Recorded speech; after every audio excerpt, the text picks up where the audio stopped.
মুসুরি ডালের অনেক রেসিপি তো খেয়েছেন। আমার কথা মতো আজকে লাউ দিয়ে রান্না করে খেয়ে দেখেন। একেবারে কম তেল মশলায় রান্না হবে। নমস্কার বন্ধুরা, আমি জ্যোৎস্না মল্লিক। আমার পল্লী জননী কুক সেন্টারে নতুন একটা পর্ব দেখার জন্য সবাইকে জানাই স্বাগতম। আজকে দেখো লাউ দিয়ে রান্না করব মুসুরির ডাল। একেবারে কম তেল মশলায় রান্না হবে। তো ভিডিওটা স্কিপ না করে প্রথম থেকে শেষ পর্যন্ত দেখার অনুরোধ রইল। আর দেখার শুরুতে একটা লাইক করে দিও। এই যে দেখতেই পাচ্ছ যে আমি মুসুরির ডালগুলো আগে থেকে ভিজিয়ে রেখেছিলাম। সেই ডালগুলো ভালো করে ধুয়ে এই যে দেখো আমি প্যানে দিয়ে দিচ্ছি। ডালটা আমি আগে একটু সেদ্ধ করে নেব। ডালটা আগে থেকে ভেজানো ছিল, তো জল দিতে হবে যাতে ডালের উপরে ওঠে। খুব বেশি জল দেওয়া লাগবে না। আর এবার দিয়ে দিলাম কাঁচা লঙ্কা। কাঁচা লঙ্কা দিয়ে আমি একটা ঢাকা দিয়ে রাখবো আর গ্যাসটা অন করে রাখলাম। ডালগুলো আমি সেদ্ধ করে নেব। সেদ্ধ করা হয়ে গেছে। এবার আমি প্যানটা ভালো করে ধুয়ে পরিষ্কার করে নিলাম।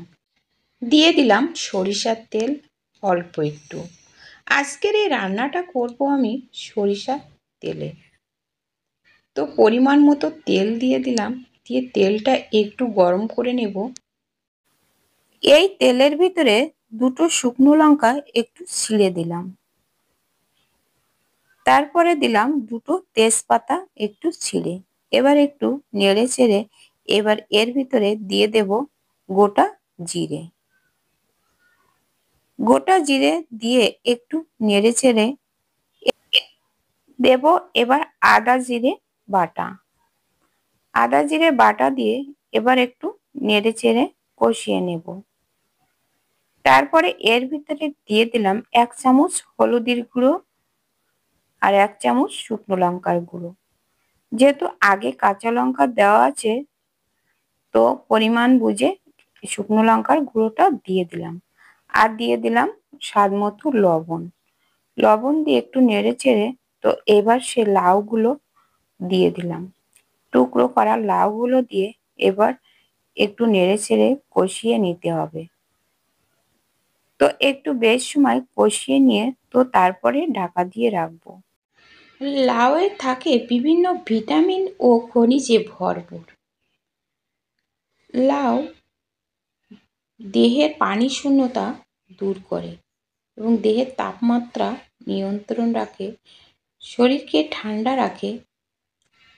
এতে থাকে ক্যালোরি খুব কম এবং ফাইবার বা আঁশের পরিমাণ বেশি থাকে। লাউ খেলে কোষ্ঠকাঠিন্য দূর হয়। তাছাড়া এতে থাকে ফাইবার, পটাশিয়াম এবং ম্যাগনেসিয়াম, যা রক্তচাপ নিয়ন্ত্রণে সাহায্য করে। এছাড়াও হৃদরোগ ও স্ট্রোকের ঝুঁকি কমায়। ডায়াবেটিস রোগীদের জন্য কিন্তু বেশ উপকারী লাউ। আবার একটু নাড়াচাড়া করে আমি ঢাকা দিয়ে রাখলাম, যাতে করে লাউগুলো একটু সেদ্ধ হয়ে যাবে। যেহেতু ডালগুলো আমার সেদ্ধ করা আছে, তাই অন্তত 50% লাউগুলো সেদ্ধ করে নিতে হবে। এবার দেখো লাউগুলো কিন্তু আমার 50% সেদ্ধ হয়ে গেছে। এবার সেদ্ধ করা ডালগুলো দিয়ে দিলাম। এবার দেখো ডালগুলো দিয়ে একটু নেড়ে চেড়ে নেব। আর লবণ হলুদ তো দিয়েছিলাম আগে। মুসুরির ডাল কিন্তু একটা সুষম ও পুষ্টিকর খাদ্য, যা নিয়মিত খাদ্য তালিকায় রাখা উচিত। মুসুরির ডাল আমাদের স্বাস্থ্যের জন্য অত্যন্ত উপকারী। একে আবার গরিবের মাংসও বলা হয়ে থাকে, কারণ এটি প্রোটিনের একটি দারুণ উৎস।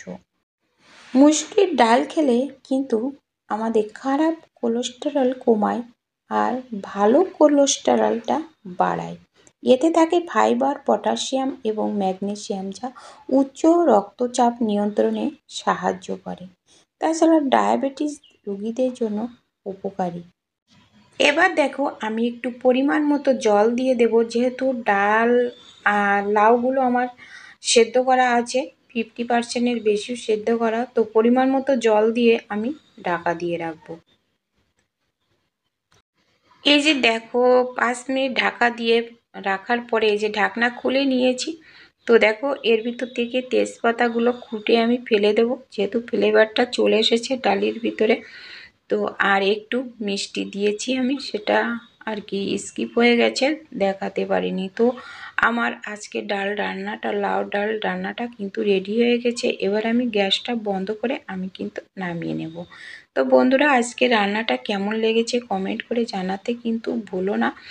আর ভালো লাগলে একটা লাইক করে দিও আর বন্ধুদের সাথে শেয়ার করো। নতুন বন্ধুরা আমার চ্যানেলটা সাবস্ক্রাইব করে পাশে থাকা বেল আইকনটিতে ক্লিক করে রেখো, তাহলে পরবর্তী ভিডিও আপলোড হলে নোটিফিকেশন পেয়ে যাবে। আর পেয়ে যাবে এত সুন্দর সুন্দর রান্নার ভিডিও, অজানা অনেক টিপস।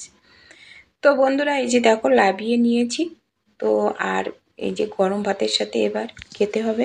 তো খেতে তো দারুণ লেগেছিল। তোমরা একবার হলেও এই মসুর ডাল দিয়ে লাউটা এভাবে নিরামিষভাবে রান্না করে খেয়ে দেখো, খেতে কিন্তু দারুণ হয়েছিল। তো আজ এ পর্যন্ত, দেখা হবে পরবর্তী ভিডিওতে। ততক্ষণে তোমরা ভালো থেকো, সুস্থ থেকো। নমস্কার বন্ধুরা।